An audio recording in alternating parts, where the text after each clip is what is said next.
Okay, so here we are on the morning of February 24th. So this is the morning after, or the morning that I should say, Russia has officially invaded Ukraine. We've been on this sort of knife's edge for a while now, but it's sort of quote unquote official.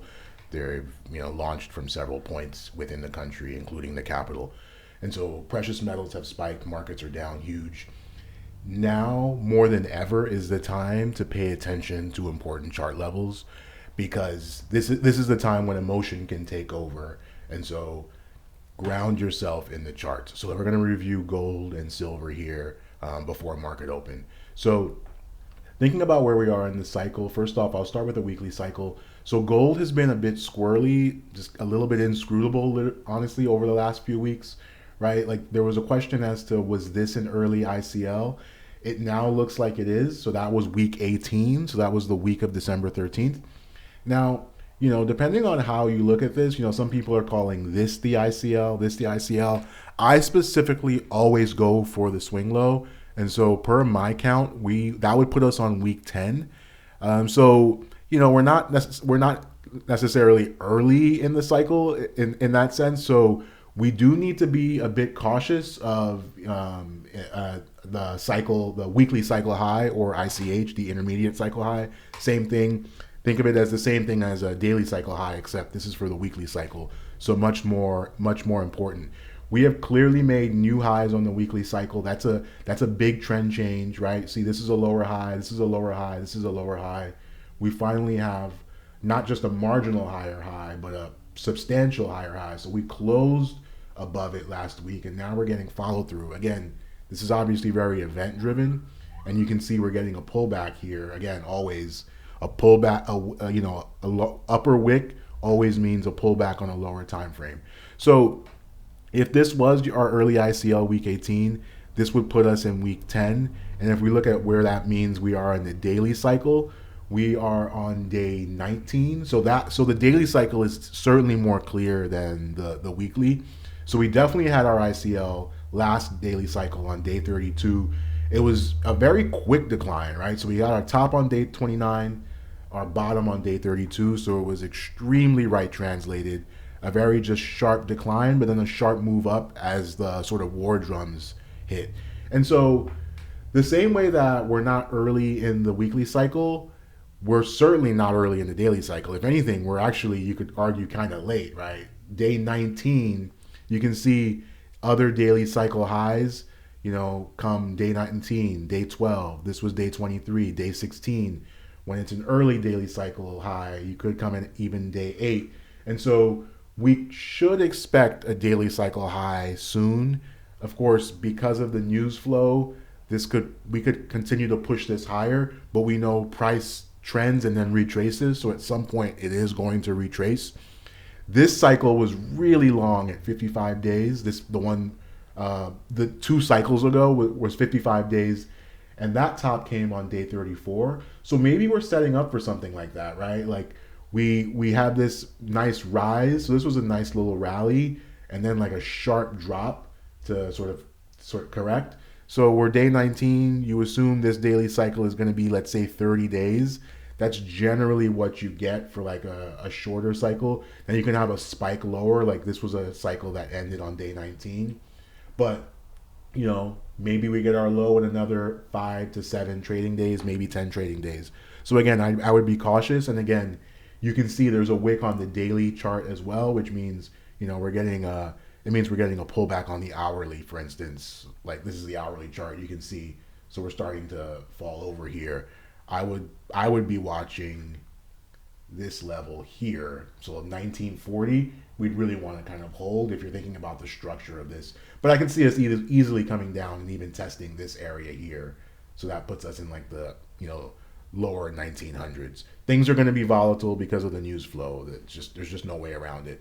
But again, we are late in the daily cycle, and we're probably at least midway through the weekly cycle. So caution is, I would be a bit more cautious. And if we think about the 8-year cycle, so this is important because we're talking much longer term. If a perfect 8-year cycle would be exactly 96 weeks, right? 8 times 12 months. That almost never happens. The last 8 year cycle was 86 weeks. The one before that was 92. The one before that was actually exactly 96 weeks, interestingly enough. But we are now on month, or excuse me, I meant to say months, not weeks, months. So a 96 month cycle would be your 8 year cycle. And so we are right now on month 74. The high was month 56. And so that was the high we saw back in August 2020. Given the strength of this move, I wouldn't be surprised to see us retest this level. So we would make a new high, if not in February, maybe in March. So maybe in month 75, if not month 74. But think about the context of that. We probably have another, couple of years before the 8 year cycle low. And so we also want to be vigilant for the 8 year cycle high, right? Now, again, there was always a possibility that this month 56 was the 8 year cycle high. And technically, we haven't gone above it yet, so it could still be. But it's looking more likely that we are going to get a higher high above here. It's just a question of how high. And again, we'll want to watch for that swing high on the monthly to potentially indicate the beginning of the descent into the 8 year cycle low. And if you think about that, the descent into the 8 year cycle low is going to involve multiple weekly cycles. So it'll probably involve multiple left translated weekly cycles. So you're talking, months of declines. And so that's something that we're going to have to watch for. But right now we are seeing a bit of a rally off of the back of this, war narrative. Plus you have inflation. And so we'll just want to pay very close attention to these chart levels. I mean, you can already see this downward pressure again on the hourly chart. You'll want to watch it closely. How does it react to the 1940 level? Do we bounce there? Do we slice right through it? These are all going to be important things we'll want to look out for. So now we'll flip over to silver really quickly. And for silver, very important thing just happened, right? And we need to see follow through. So on the weekly chart, I've been saying we've had a high on week 7, which sets us up for a left translated weekly cycle. And so we have now went above this high in the same way that gold made higher highs on the weekly versus previous weekly cycle highs. Silver is just starting to poke its head.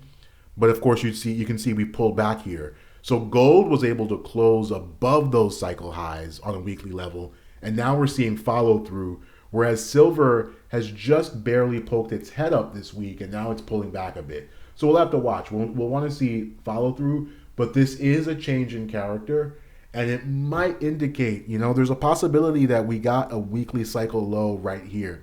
That would be week 11, which would be super early, but the price action is the price action. And if that is the case, this is not week 21, and it's actually probably like week 10, so similar to where gold is. But you can see the COVID crash, we had a very short cycle, right? We went up, peaked on week 11, and then just plummeted. And we bottomed on week 14 and then had a sort of vicious rally after.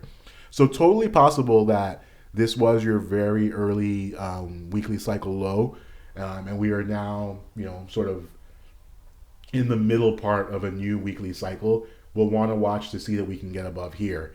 And on the daily time frame, so similar to gold, we're not as late in the daily cycle for silver. So for silver, this is day 15. But again, we are getting a pullback here, just like gold. If we look at the hourly chart, very similar situation. I'd say for silver, ideally you want to hold above this swing low here, this hourly swing low at 25.12, thereabouts. And then after that, you'd really want to hold like the 24.35 area, call it that, just to keep this structure in place and keep us sort of moving higher. But silver is starting to show signs of life for the first time in a bit, again, after that really early peak on week 7. So something that we'll be watching closely. I mean, if you look at the monthly chart, it really follows gold with the sort of 8 year cycle. So whenever you have your 8 year cycle peak for gold, you'll probably have the same for silver. But on the monthly level, we're looking strong. We've made a new high on the monthly. On the monthly chart, which is to say, This is now a swing low on the monthly, right? And so we'll just want to see that we get follow through, and our next real level that we'll want to kind of conquer is probably around that 28.50. So we could have a bit of a fast move to that area before we see big resistance. But again, we'll have to see. We'll have to watch closely because we're going to be gyrating pretty violently, I suspect, with all the war news.